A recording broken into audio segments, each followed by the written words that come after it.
Member for Waite. Can I also rise to speak to the Termination of Pregnancy Bill 2020?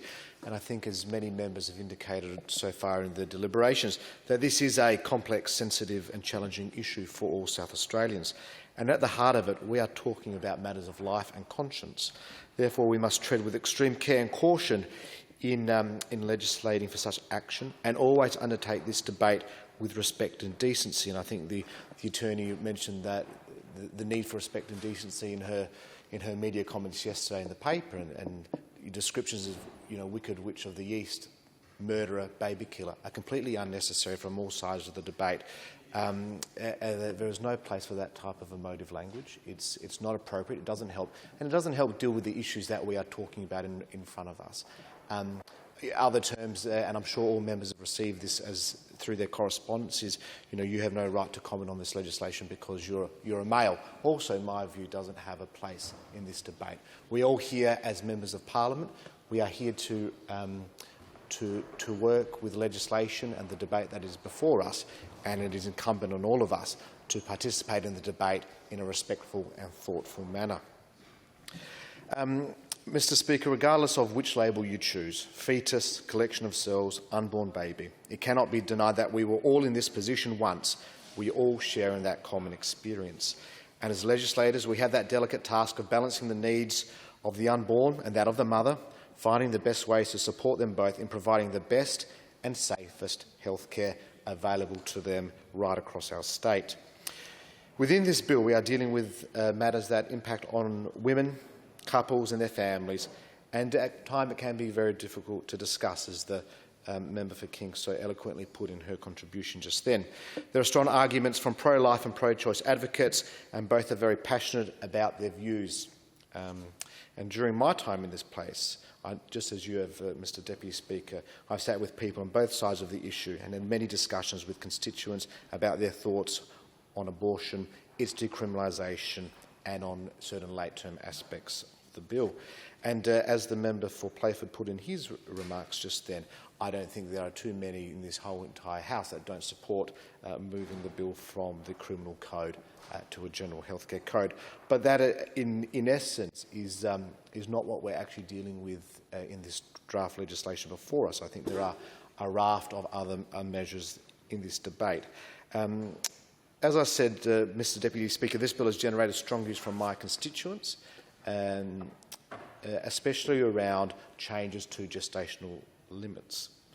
And there is, certainly in my community, and I think across South Australia, very little support in what is called late-term abortion and allowing for the gestational limits to change that would allow potentially abortion or termination to birth, and especially a termination on a child in utero that is capable of being born alive and surviving independent of their mother.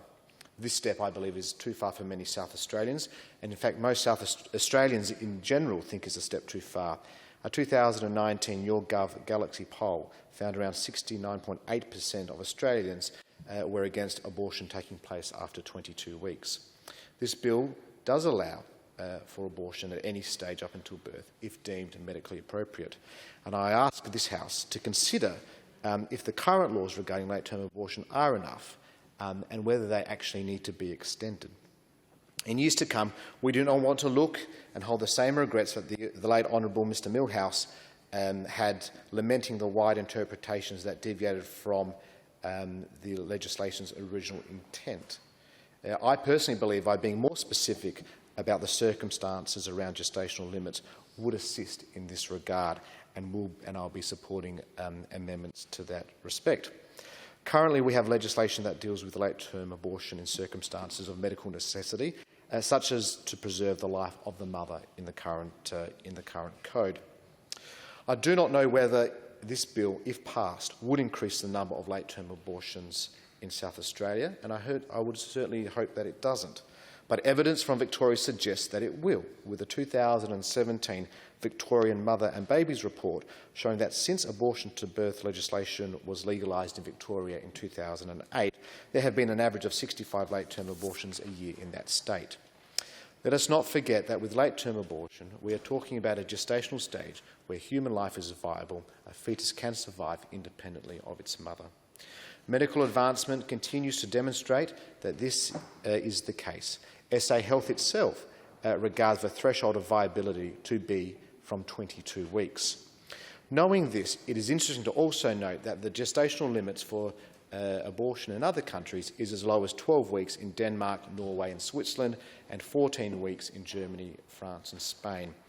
As already has been put on the record, there are other amendments, and I understand once again the member for Playford seeks to move amendments around sex selection.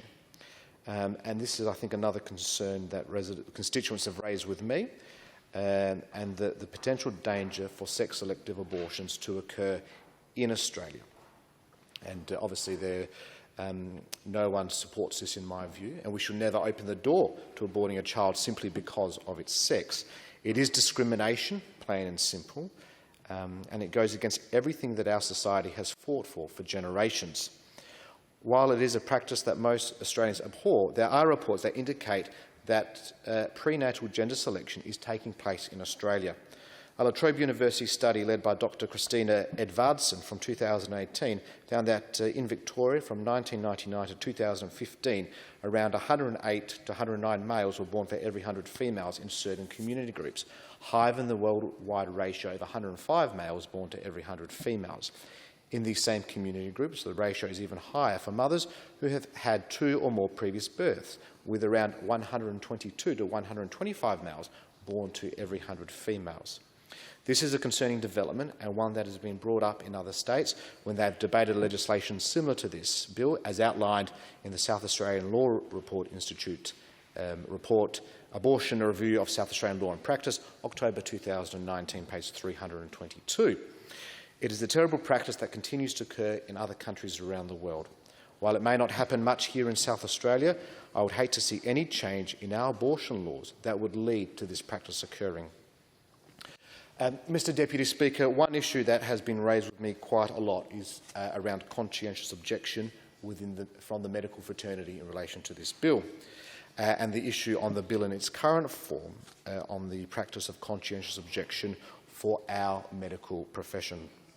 The proposed legislation, Part 2, Section 81E, requires registered health practitioners who conscientiously object to, I quote from the bill, transfer the person's care to a registered health practitioner who, in the practitioner's opinion, can provide the requested service and does not have a conscientious objection to the performance of the termination or providing advice about the performance of the termination, or 2, provide the person with information on how to locate or contact such a registered health practitioner. This bill, as it currently stands, forces conscientious objectors to be part of the termination process by referring a patient to a doctor who will perform the procedure or providing them with information on locating another doctor who will.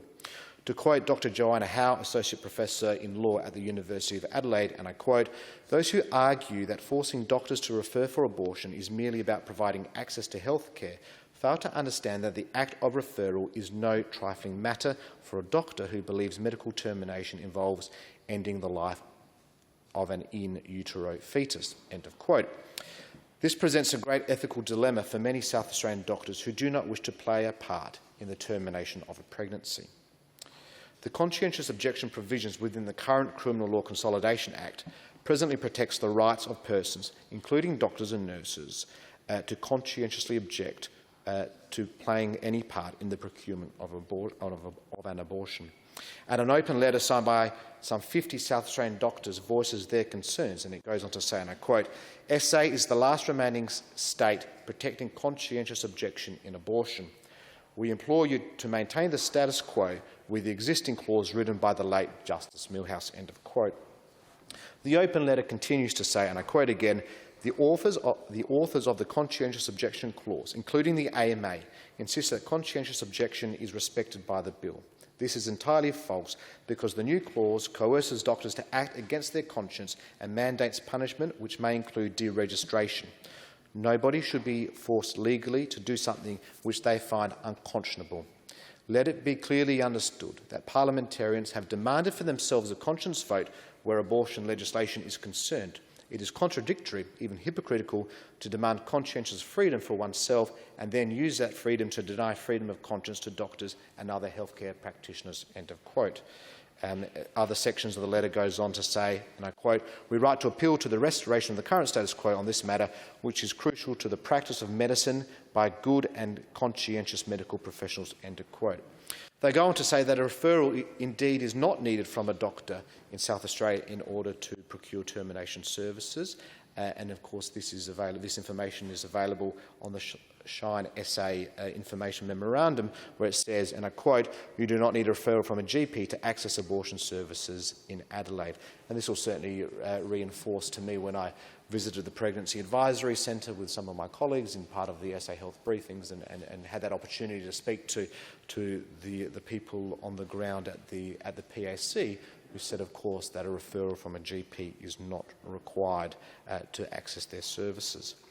The current Criminal Law Consolidation Act conscientious objections, I believe, are some of the most sensible in the nation in terms of other jurisdictions, and how, once again in her paper, Medical Referral for Abortion and Freedom of Conscience in Australia, Australian Law 2019, quotes, "The middle ground can be seen in South Australia. There, the refusal must be due to a conscientious objection, though this is not defined in legislation. The person relying on a conscientious objection has the burden of proving their objection in any substantial legal proceedings. An additional provision limits the situations where conscientious objections can be made. It is not available where, and I quote, "treatment is necessary to save the life or to prevent grave injury to the physical or mental health of a pregnant woman," and this is in the current Criminal Law Consolidation Act.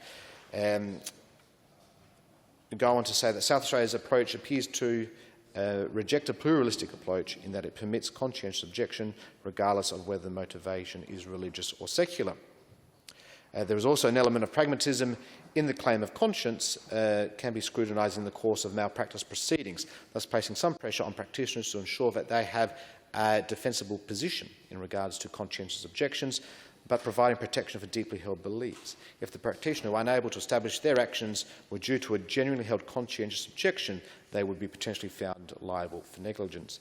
Mr Deputy Speaker, Dr Roy Watson, who is Head of Gynaecology at the Central Adelaide Local Health Network and former Vice President of the Royal College of Gynaecologists, also commented to MP's briefing in relation to this debate on conscientious objection provisions, and he went on to say that threatening the loss of medical licence for refusing to be involved in a process which one does not agree and which may even be dangerous is not going to help us maintain a rural medical workforce when solo practitioners feel that they need to compromise their personal convictions in order to provide other essential medical services to South Australian women. We should be doing everything possible to sustain an adequate rural workforce, and this threat is detrimental to that cause. And my final words in terms of this conscientious objections provisions come from respected Adelaide clinician Dr Elva Shaman, medical lead of urogynecology at Flinders Medical Centre, associate professor at the Department of Obstetrics, Gynaecology and Reproductive Medicine at the Flinders University, who goes on to say, "This bill targets, stigmatises and in effect criminalises conscientious objectors with the potential threat of disciplinary action, including deregistration, which destroys one's reputation and livelihood. We are all privileged to train and practice in a culture which respects conscientious objectors, and countless doctors like us would not be in medicine today if the current abortion law did not protect our right."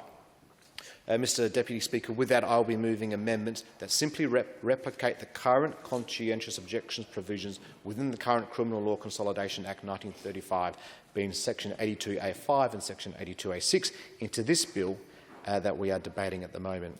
These amendments are supported by many current medical practitioners in South Australia. These amendments seek to provide plurality, pragmatism and legislative protections. Mr Deputy Speaker, I will not be supporting this bill in many of its elements because it goes well beyond the decriminalisation aspects by permitting late-term abortion for one and a lack of clarity around conscientious objections. That's why I'll be supporting those amendments, and I understand that there are other amendments being tabled by members, and as they are progressed and debated, I will look to see if I am in a position to support those. I believe this bill fails to achieve many protections for our most vulnerable.